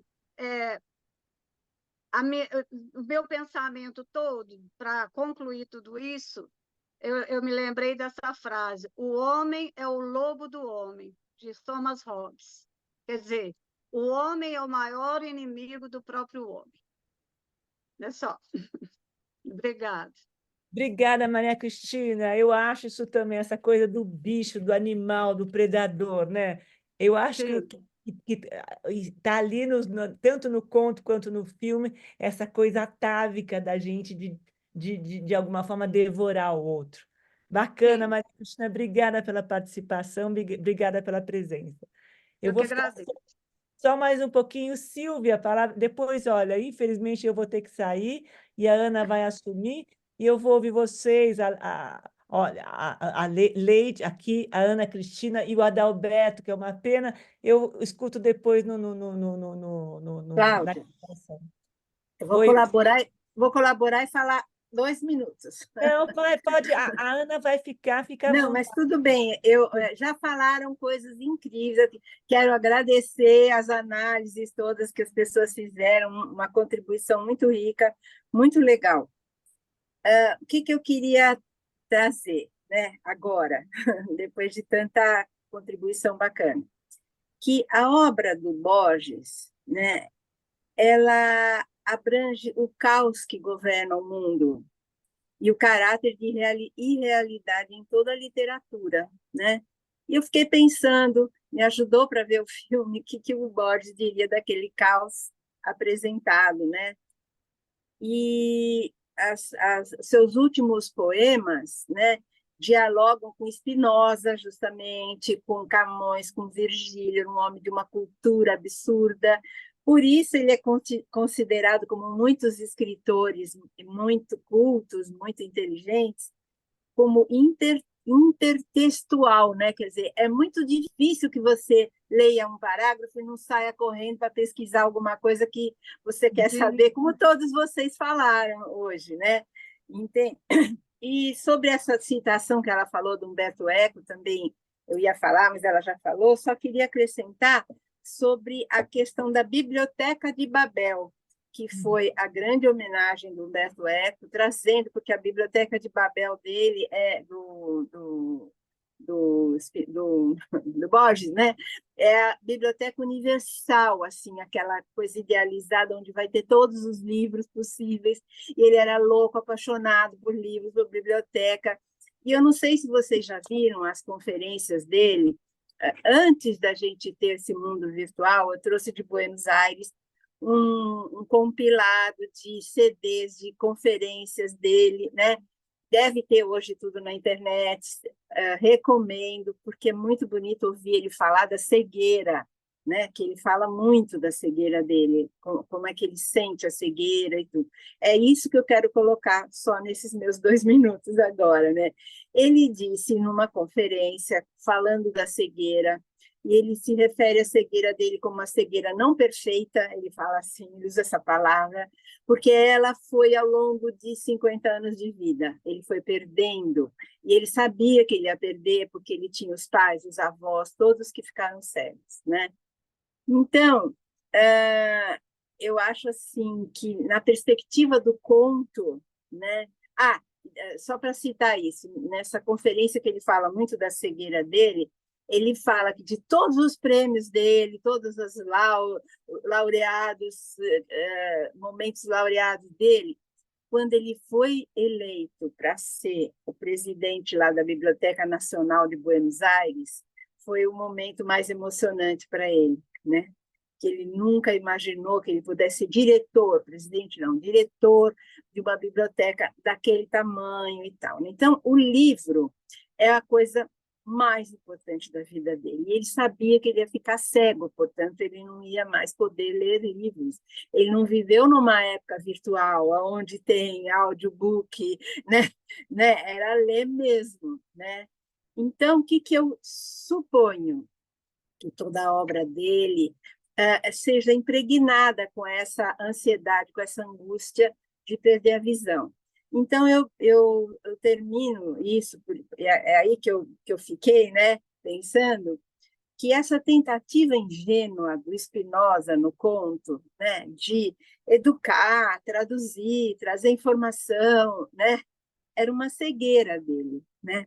De que para ele aquilo não era uma afirmação de fé, ele não estava ensinando religião, ele estava traduzindo uma história para aquelas pessoas que nunca haviam visto aquilo, né? E nessa perspectiva do conto, a religião ela é vista como maldição, né? Não como uma bênção, é maldição. Se os seus seguidores adotam a devoção cega e literal. E aí é isso que eu quis trazer, assim, que ele fala muito da cegueira, da ignorância, da cegueira da intolerância, né, da cegueira do entendimento literal, né, sabe? E da idiotia, né, que é o que o Dostoiévski falava, né, no Idiota, sabe? Assim, quer dizer, é a possibilidade do caos, porque, como você disse, e todos estão dizendo assim, o homem é animal, antes de mais nada, né? E se ele não consegue desenvolver a mente para ter esse domínio dos aspectos animais e instintivos, né? Acontece isso que aconteceu com o Spinoza no conto genial dele, não é? É isso, querida, minha contribuição. Nossa, que delícia, Silvia, muito bom te ouvir. Lembrando que a Maria Kodama, a mulher do Borges, escrevia para ele no final, né? E quando ele já não enxergava mais, e é isso mesmo, ele traz exatamente essa coisa dessa idiotia mesmo, né? Das pessoas não abstraírem, não se Isso, aprofundarem no processo. É isso. muito bacana. E essas palestras são maravilhosas mesmo. Gente, eu queria agradecer, agora eu vou sair, vou deixar vocês Beijo, Cláudia. Muito obrigada pela para você. escolha. Imagina, e olha, o próximo conto é uma surpresa, não vai estar agora, provavelmente vai estar na segunda ou terça-feira, vai estar Tá que bom. eles vão despachar, mas vai ser uma surpresa para vocês, eu tenho certeza que vocês vão adorar. E agradeço vocês, Marta, agradeço, Denil, beijo para vocês, gente, uma boa noite. Adriana, Leila, obrigada, Maria Cristina, Ana, obrigada. Alberto, beijo para você. Não vou poder, depois eu escuto vocês. Obrigada, Leite, obrigada. Viu? Um beijo. Beijo, Ana, beijo. obrigada. Vou deixar você assumir a história, tá bom? Obrigada, viu? Um Tchau, beijo. Cláudia. Tchau, Tchau. tudo de bom. Bons feriados para você. Obrigada, obrigada.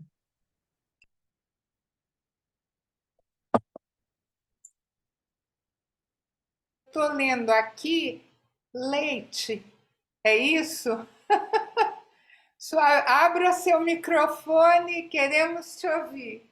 Na verdade, é Yolanda, não sei porque aparece leite aí. Leite, então, Nome Cerqueira Leite. Eu até falei, eu vou investigar por que está aparecendo assim. Yolanda, bem-vinda, vamos ouvir você agora. Eu gostaria muito obrigada pela oportunidade, eu gostaria de voltar ao filme e a relação do ser humano com o poder, que é bastante complicada, né? A Maria Augusta falou que o poder corrompe. Eu queria trazer uma reflexão se o poder corrompe ou ele revela a pessoa quando ela tem o poder, né? E isso transpassa todas as classes, porque a gente olha muito para cima, aponta o dedo para os poderosos, tal, mas a gente, se observar no dia a dia, vê muitas pessoas maltratando e usando o poder de uma forma abusiva, sem ser um poderoso ou um milionário ou bilionário. Então, como esse poder pode ser predatório, pode ser cruel, e como a pessoa que tem o poder quer mantê-lo a qualquer custo. Então, Abigail, se fosse revelado que existisse uma saída para aquela situação, ela perderia o poder e todas as benesses que ela tinha ali. Então, eu entendo que ela matou a moça, sim, porque você faz tudo para manter o poder. A gente está vendo isso no Biden, está vendo em qualquer lugar que a gente olhe, né? Então, eu às vezes me reflito se isso é da natureza humana, né? Não saber lidar com o poder, né? É só isso, então, que eu queria trazer de reflexão. Obrigada. Que reflexão profunda, realmente dá uma amarração geral nos dois lados, né? Conto essa reflexão sobre a relação do ser humano com o poder, muito oportuna, viu? Muito obrigada pela sua Obrigada. colaboração, foi excelente mesmo. Ana Cristina, minha xará. Boa noite, boa Boa tarde. noite, tudo bem? Vou tentar abrir aqui o vídeo.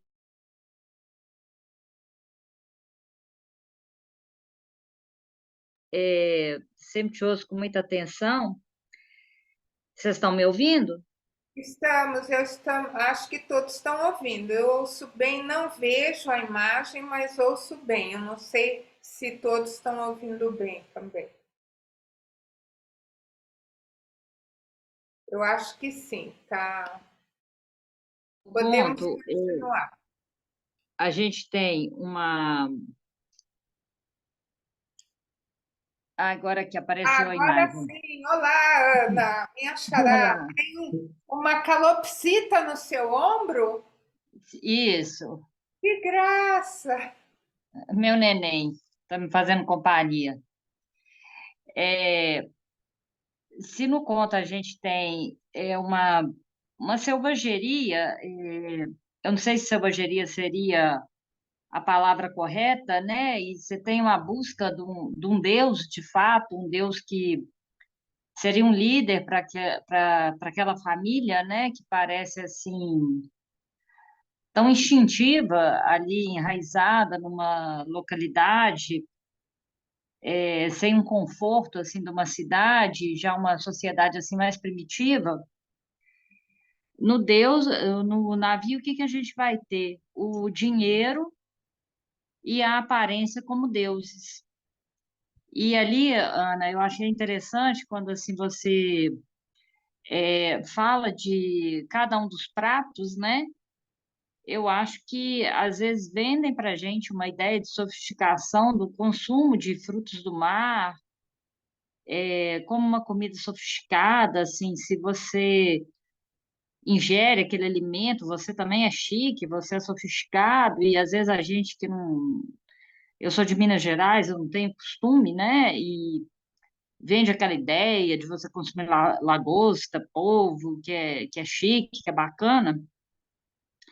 Aquilo traz um mal para os viajantes, né? Então as pessoas não estão nem comendo, nem gostando, né? Como o caso daquela senhora que vai tomando o espumante, mas vai comendo porque tem que comer e às vezes assim a comida até com aspecto feio, né? Como tinha ali uma gelatina, mas a pessoa se vê forçada a comer e vai gerando aquele mal-estar, né? A ponto da gente invejar o sanduíche do capitão com as fritas, né? E realmente assim eu senti um asco ali naquela questão da comida, né? A comida deveria ser alguma coisa sofisticada e não é, né? Ela é deglutida sem prazer. Se no conto a gente tem um Deus, o navio está à deriva, está sem um líder, né? A gente não tem aquele chavão de que o capitão afunda com o barco ali, cadê o capitão? Né? Ele estava alcoolizado, ele estava passando mal, ele estava fazendo piada, menos conduzindo a embarcação de uma maneira segura, né? E eu acho que essa escatologia, a questão do vômito, da diarreia, mostra esse vazio ali daquela tripulação. Eu vi a morte da burrinha assim com muita pena, porque ali de fato eles não estavam procurando uma comida, né? Eles não estavam naquela sagacidade de matar um animal para se alimentar. Mas parece que foi assim uma diversão e o gemido da burrinha, assim, do burrinho foi muito triste, né? Aquilo impacta a gente, ver um animalzinho frágil morrendo a pedrada. E eu não penso assim, se a morte da burrinha dialogou com o final da Yaya, né? Se era uma personagem assim vazia, que seria morta pedrada por um outro que tivesse assim mais poder naquele momento. Eu penso se de fato a Yaya morreu, né? Porque a Abigail viveria às custas ela se sobressaía porque tinha uma Yaya, então quando ela escuta aquela consciência, você pode ser minha assistente, se aquilo não preservou e a vida da Yaya. E essa corrida final do Cal ali, eu penso numa identidade, que se ele era aquele mocinho, perfeitinho, então depois ele está ali no meio do mato, sofrendo com o espinho, correndo, e se ali ele não tinha construído uma personalidade, uma identidade no final. Tá certo? Muito interessante tudo esse ponto que você linka a morte do burrinho com a morte da Yaya. assim, um ser inocente que é sacrificado pelos ricos e uma certa inocência sacrificada pela classe mais pobre que subiu o poder. Muito interessante, mas acho que ela mata também para que a Yaya não revele que tem o elevador para o resort, para ela É continuar verdade, no né? domínio daquela sociedade que se criou, né? Porque se ela Sim, revela... que Mas muito interessante ali ela essa... não seria, se aquelas pessoas se mantivessem na dependência dela, ela teria o poder, né? No caso do resort, eles voltariam, né, para o lugar em que ocupavam e ela tornaria a ser uma empregada, né? Ela Exatamente, não Ana. teria esse poder. Exatamente. É isso mesmo. Ótimas reflexões, viu? Mais Obrigada, Ana. alguma coisa, Ana? Mais alguma coisa?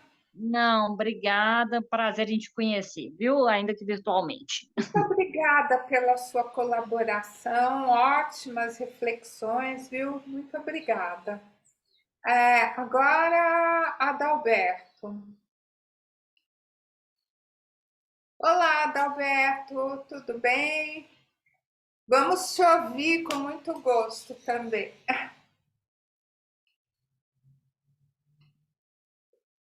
O seu som, eu acho que ele saiu, né? Não vejo o Adalberto. Bom, se ele retornar, vamos ouvir o Francisco aqui novamente. Olá, Francisco. Olá, olá. Você novamente bastante breve, tá? É que a fala da Yolanda me estimulou mais um pouquinho. Eu gostei muito da fala dela. É, O poder não corrompe. Não, Ah, o não. Adalberto voltou, mas continuamos, Francisco, em seguida. Eu vou ser breve. O poder não corrompe. Basta ler Nietzsche, que você vai ver que o poder faz parte da própria humanidade, da estrutura humana. Mas vamos lá. Mas então o que corrompe? O que corrompe é viver, como nós vivemos, nessa dimensão mais brutal, mais mal acabada da consciência, que é a consciência de. E julgamos, e a coisa é tão braba, é tão delicada, né, que nós julgamos que podemos mudar o mundo, que podemos mudar a nós mesmos, tendo consciência. E eu desacredito disso. A consciência pode ajudar, mas numa outra dimensão. É só isso. Muito obrigado. Obrigada, Francisco. Sempre oportunas observações. Muito obrigada. Então, agora vamos ao Adalberto. Adalberto, você desapareceu aí, o Francisco Não, entrou. não sei o que aconteceu, mas agora vocês me escutam e me Ouvir, veem? Adalberto. Me escutam e me veem? Sim. Sim, tirei microfone aqui, tirei os fios aqui para ver se melhora. Boa imagem e bom som. Tá, tirei os fios todos, então eu acho que eram os fios que estavam atrapalhando. Não, eu estava dizendo, já estou em ritmo de carnaval, já trabalhei, já bebi alguma coisa para relaxar, já me joguei aqui, quero ser objetivo e conciso, como sempre procuro ser, para não atrapalhar a tarde de ninguém. Mas o que eu vejo, eu adoro esse filme. Eu olhei esse filme, eu dei tanta gargalhada, as cenas escatológicas. Eu não gosto de escatologia, detesto escatologia, gosto de um cinema mais refinado, sou meio chato para isso. Aliás, sou bem chato, porque eu venho do teatro, né? Sou bem enjoado para diretores, atores, sou bem crítico para isso, mas a escatologia ali, no caso, é. Acho que a maioria das pessoas já falou muito sobre isso. Mas o que me chama atenção bastante, e é uma. Não sei se é uma contribuição, não sei se é um questionamento, uma informação, enfim, que eu levanto aqui, é a questão do Triangle of Sadness, triângulo da tristeza, né? O que é o triângulo? É a Santíssima Trindade, me veio na cabeça, né? É o dinheiro, a granada e o poder. Pai, Filho e Espírito Santo. Dinheiro, dinheiro e dinheiro. Poder, poder e poder. né? E uma coisa que tem que ser vista, esse diretor, ele é sueco, e ele trabalhou em resorts para ricos na Suécia, resorts de esqui. Ele começou trabalhando, ajeitando os esquis para os ricos, para os milionários, né? Depois ele pegou uma câmera e começou a gravar essas ações dele, e assim ele começou a ser cineasta. Então, a pessoa que vem de baixo, que vem... É uma coisa que a gente tem que ter muito cuidado, e que eu noto no conto do Borges. O Borges não era cristão, tá? Isso é uma coisa que tem que ser levantada. Eu vi muitas pessoas levantarem aqui. A gente tem que ter muito cuidado. Eu não estou fazendo crítica a ninguém, eu estou fazendo uma contribuição. Reparem, nós somos uma sociedade brasileira, extremamente católico-cristã, ok? Esses caras, quando eles fazem sátiras e fazem críticas, eles não são católicos cristãos. Esse diretor não é católico cristão, definitivamente. O Borges não era católico cristão. O Borges, inclusive, se dizia contra qualquer tipo de totalitarismo, qualquer coisa que... Então, ele era contra semitismo, contra comunismo, ele era totalmente contra os regimes totalitaristas da Argentina. Ele morou na Suíça com a família. Ele vem de uma família muito pobre, né? Depois eles conseguiram se mudar para a Suíça, ele morou. A última obra dele é em homenagem à Suíça, inclusive eu não me lembro o título, tá? Muitos autores dizem que o Borges, devido à cegueira dele, muito desse realismo fantástico se dá devido à cegueira dele. Pelo fato de ele não enxergar, ele desenvolveu uma terceira visão, né? Que é o realismo fantástico. Então, tem ali no Borges também. Eu achei muito interessante os contrapontos levantados aqui e a questão dessa questão de rico e pobre, né? Então, essa família do Chaco, ali do Pampa argentino, né? Que é uma família simples, uma família que não tem visão de nada, uma família...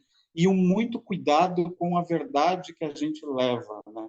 Com a informação que a gente leva, com a visão, com a cegueira que a gente disturva, né? De repente, a cegueira ela é benéfica, porque você não vê, e daí surge uma coisa que, para os que têm a cosmovisão judaico-cristã, a cosmovisão judaico-cristã ela é carregada de culpa, muita culpa. Uma culpa que o judeu não carrega. Por quê? Porque o judeu não vê Cristo como Salvador. O judeu hoje está no ano 5.000 e alguma coisa, 6.000 e alguma coisa. Ele não segue o nosso ano cristão de 2.000 e pouco e alguma coisa. Então, ele não tem essa culpa judaico-cristã que nós carregamos. A cosmovisão judaico-cristã que as sociedades católicas e cristãs, enfim, carregam. Então, o Borges tinha muito disso aí. Eu acho que a grande crítica que ele faz é justamente essa, é a visão e o culpado que se elege ali no final. A sacrificação, nós precisamos sempre eleger um culpado. A gente vive numa sociedade extremamente materialista, nós atingimos hoje em dia o ápice do materialismo e do consumismo. A gente não tem mais para onde correr. A natureza está sufocada, ela não aguenta mais. Nós estamos sufocados, nós tivemos uma pandemia de sufocamento, de falta de pulmão, de falta de respiração. E nós estamos sufocados pelo materialismo. O materialismo, eu vejo o materialismo como um túmulo. Há autores que falam sobre isso também.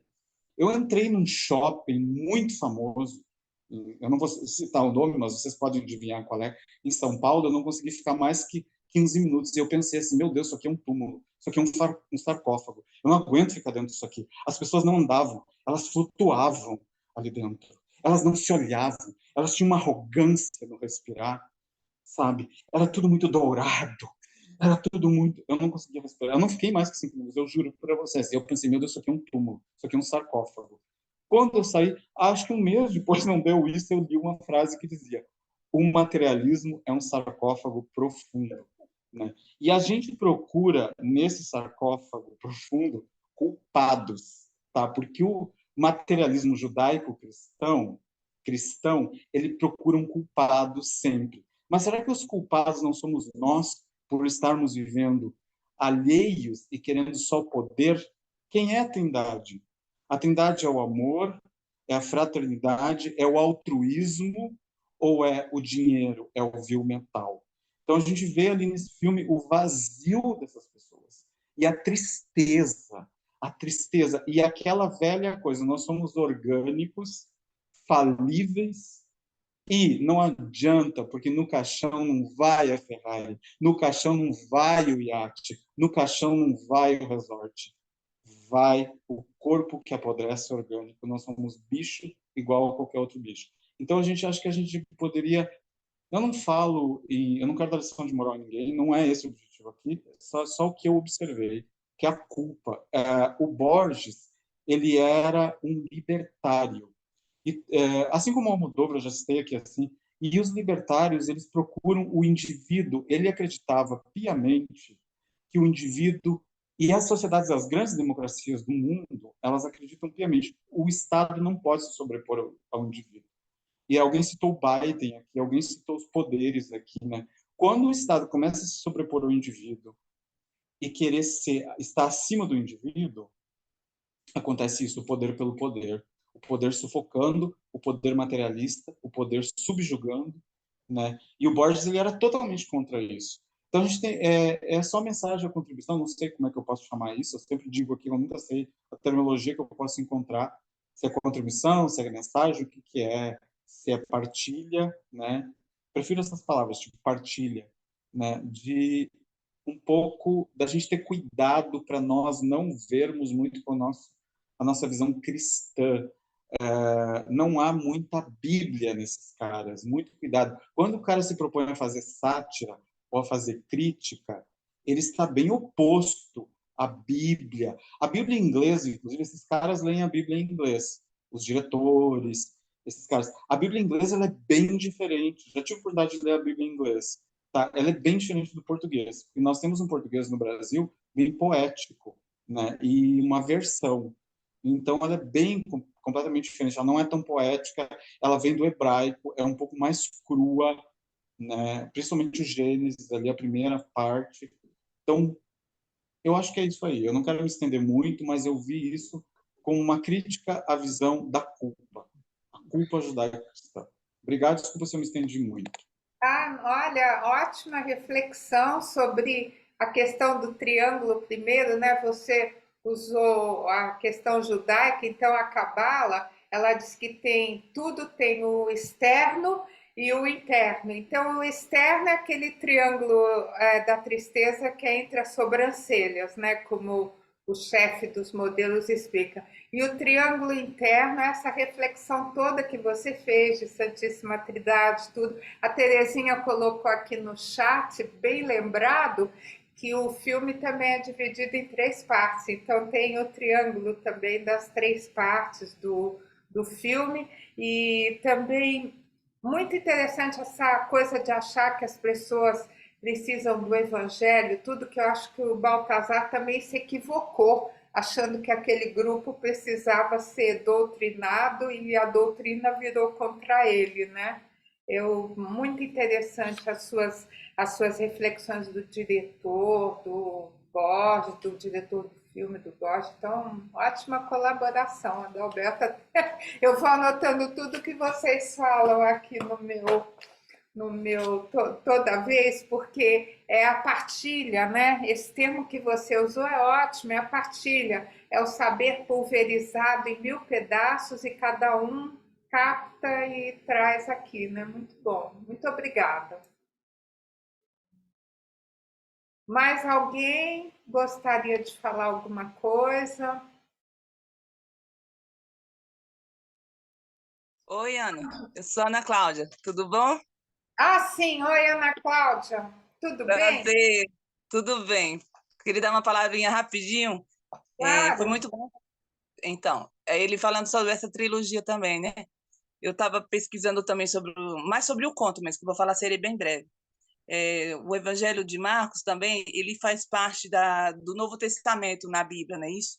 E faz parte também daquela parte dos chamados evangelhos sinópticos, que se referem àqueles que têm a mesma visão, que no caso seria só Marcos, o Lucas e o Messias. Desculpa, o outro eu esqueci também. Mas era só para ir na mesma pegada do Adalberto, dessa da trilogia também, né? Lembrando que são três também, né? Vocês falaram bastante de Santíssima Trindade e tudo isso, e eu lembrei desse ponto também. E tem outra coisa também, que a família também os Guthrie, não é isso? Se não me engano. Eles também são três, não é isso? São 2 homens e uma mulher, que é a que falece. Que falece não, né? Que acontece aquela cena deles, enfim, que acabam, que é o que eu acho que acaba culminando na morte do Baltazar. Porque, na verdade, também o que eu percebi é que o Baltazar, lá no início já fala, né? Que ele tinha uma inteligência preguiçosa, né? Então, eu acho que isso fez com que ele meio que subestimasse os Guthrie, não é isso? Pelo fato deles serem analfabetos. Então, ele não contava com a esperteza deles, eu acho, com a inteligência deles, de acabar entendendo tudo aquilo que ele falou, né, sobre o livro que ele estava lendo da Bíblia. E acabou que o que eu entendi na minha visão é que eles acreditaram que ele realmente era o Cristo e que no final eles mataram mesmo, sacrificaram ele lá na cruz, naquele momento que acaba lá a chuva, né, isso que ele abre e vê que tiraram o telhado, né, isso do galpão. Aí ele acordou, né, naquele momento e ouviu toda aquela batucada, tudo. E quando ele acordou daquele vão, olhou, ele não chegou mais nada, assim, meio que, corrigindo, ele olhou meio que para o teto e não viu nada, né? Não tinha mais madeira nem nada. Aí foi quando ele percebeu que eles tinham feito a cruz, que no caso seria para ele, e eu entendi, ao meu ver, que ele foi crucificado e morreu. É isso. Com certeza, né? Tão inesperado o final. Para mim foi muito inesperado esse final do conto, né? Mas do Borges tudo se espera, né? Muito obrigada, Ana Cláudia, pela sua colaboração. Mais alguém gostaria? Senão a gente encerra por aqui, aguardando aí o que vai ser da próxima vez, né? Que sempre tem escolhas tão boas. O Adalberto escreve aqui que o Borges era totalmente contrário ao totalitarismo e a favor do indivíduo, acima de tudo. Então, temos mais essa. Então, gente, olha, obrigado a todos. Em nome da Cláudia, eu agradeço. Espero ter cumprido bem essa missão que ela me delegou aqui, importante, né? Não sei se estava à altura, mas procurei fazer meu melhor. Desejo a vocês aí um ótimo fim de semana a todos, viu? Muito obrigada por todas as colaborações. Eu agradeço em nome da confraria e da Cláudia. Então, obrigada a você, Ana.